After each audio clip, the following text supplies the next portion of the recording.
In this video, I'll be covering some of the tactics I use when playing Particle Fleet, how they work, and how to do them yourself. You can watch the video all the way through, or you can skip to a specific tactic by clicking on it now.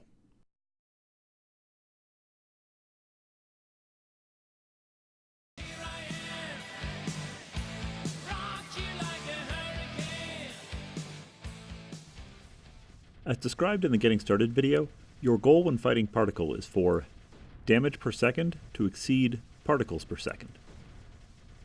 To do this, you want to get as many guns as possible in range of the particle while also keeping your own ships safe. This is where the formation comes in. A good formation is arranged as follows. Armor at the very tip of the formation. Particle targets the closest vessel, so the armor will be targeted first. Armor is defined as any ship with a whole lot of armor on the front. In the campaign, this is the hammer. Gunships on the flanks very slightly back from the armor, so minimal particle targets them. Gunships are ships with a high number of lasers and cannon. Artillery in the second line. Artillery has mostly missiles, Mark 17s, or fighters. Support vessels in the back. These are dischargers or tankers. Where you put lathes depends on your objective. Keep lathes back with support vessels so they're close but ready to go until you get close to an emitter. Then they move up to a position with the hammer, and we'll cover that in Hammer Fort later. Some things to help. If space is limited, use weapon range to pick which ships should go first. For gunships, a vessel with mostly lasers goes ahead of one with mostly cannon. A ship with mostly missiles goes ahead of one with Mark 17s or fighters for artillery. Ships that are thin but long, such as the Wolf, will benefit from being turned sideways as it puts their guns closer to the front. Amp gems will increase weapon range and rate of fire, so installing amp gems in gunships or artillery will let you place it further back if necessary. If Particle is coming at you from multiple sides, you'll need to expand the front of your formation. Keep armor pointed at the closest emitter, and then fill in the flanks with gunships.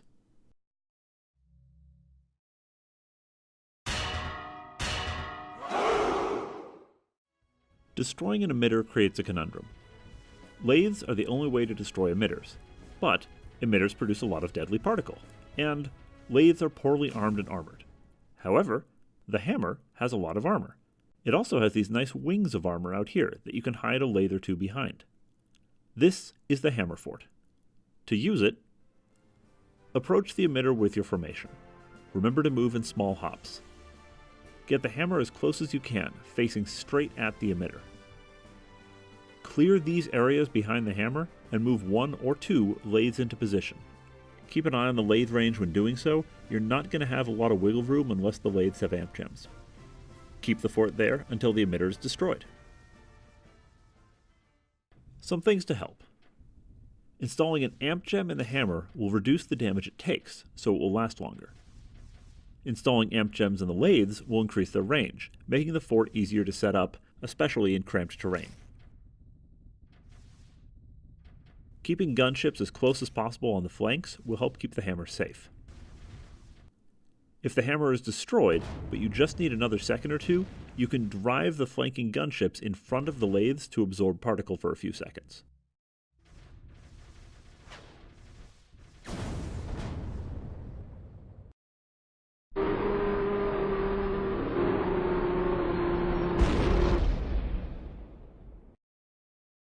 Hull and armor regenerate. The only way to completely destroy a ship is to destroy the command module, here.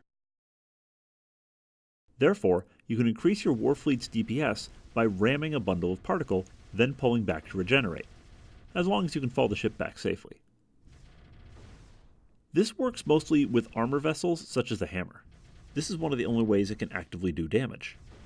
It can be done with any vessel, but most of the time the loss of DPS from destroyed weapon systems outweighs the gain from ramming. Compared to a lathe, ramming works best when trying to clear struck. Lathes can destroy it, but they do so very slowly. An armor vessel, however, will clear struck very quickly, as long as you're careful to avoid ramming with the command module or any unarmored sections. Some things to help. Installing an amp gem in the ramming vessel will decrease the damage it takes. Putting an amp gem in the move build speed increase tech will assist as well. You don't want to ram more quickly, so move forward only in short hops. It will help you fall back more quickly, however, and may, although I'm not sure, help you to repair more quickly. Woohoo! Big summer blowout? You'll encounter areas where fields or energy mines have created a massive bundle of particle that you may not have the DPS to stop, should it come charging at you. If the particle's not attracted to ships, you can potentially just destroy it at your leisure. If it is, however, you can bait that particle out. If you don't have a nearby island, move your fleet into range in a standard formation. When the particle attracts, use a strafe move to retreat, trying to move no faster than the particle. Retreat in short bursts if need be. This will allow you to continue firing at the particle while keeping it at a safe distance. If you do have a nearby mired island, you can use the island to destroy particle. Use a fast vessel, such as a Jovan, and fly over the island until you're within particle attract range. Retreat with a strafe move toward, then over, the island. The particle will ram the island and be destroyed when it attempts to mire the land. The bigger the island, and the more omnis you have, the more particle you can destroy. Really, even a medium-sized unmired island can absorb a fairly large amount of particle. You can even combine these two methods, using a whole warfleet and falling it back over land. Just remember that ships can neither park nor fire over land.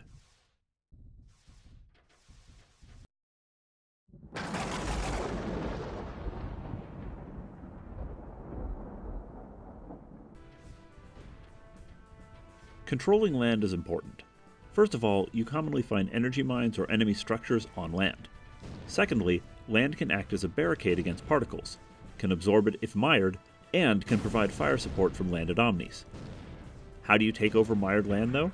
You can't shoot it to death. You need to omnistorm.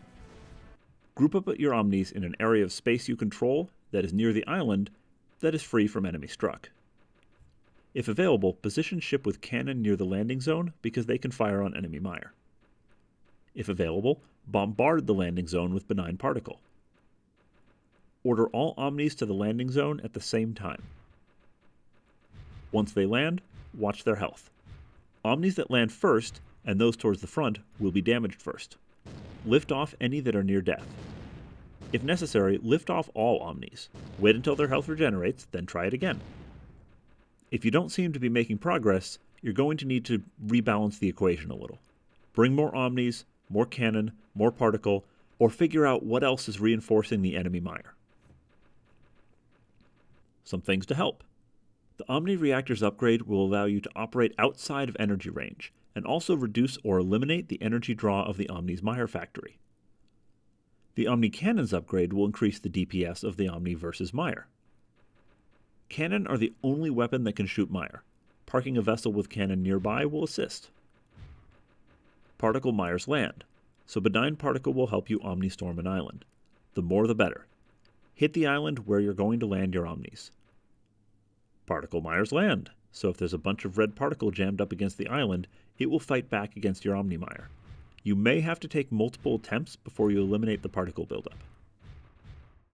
If you need to destroy a structure on an island, but are having trouble storming it, you can specifically storm that structure. This is especially useful if there's an enemy mire factory on the island that's stopping you from doing a regular omnistorm. Every omni has a lathe. Multiple lathes mean you destroy the structure faster, so landing a whole bunch of omnis in range of the structure will generally destroy it before the omnis are destroyed. Even if the omnis are destroyed, they're cheap and expendable. That's what they're for.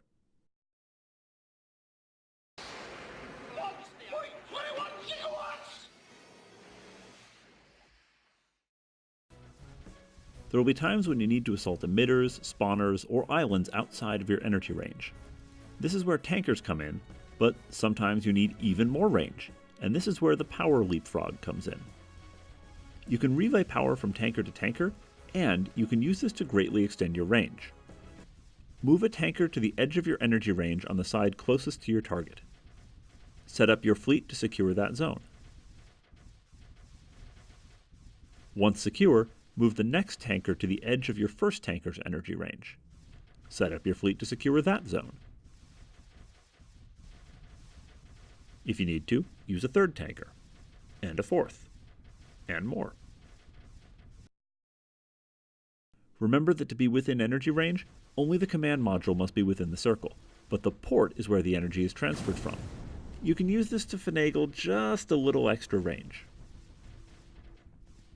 Putting an amp gem in the energy range tech will get you more energy mine range, but not more range for your tankers. Putting the amp gem in a tanker will increase the tanker's energy range. Also remember that ports have a limited throughput. A single tanker can only keep up with a few ships firing full speed. If you have a big war fleet and spare tankers, it can help to overlap tanker range.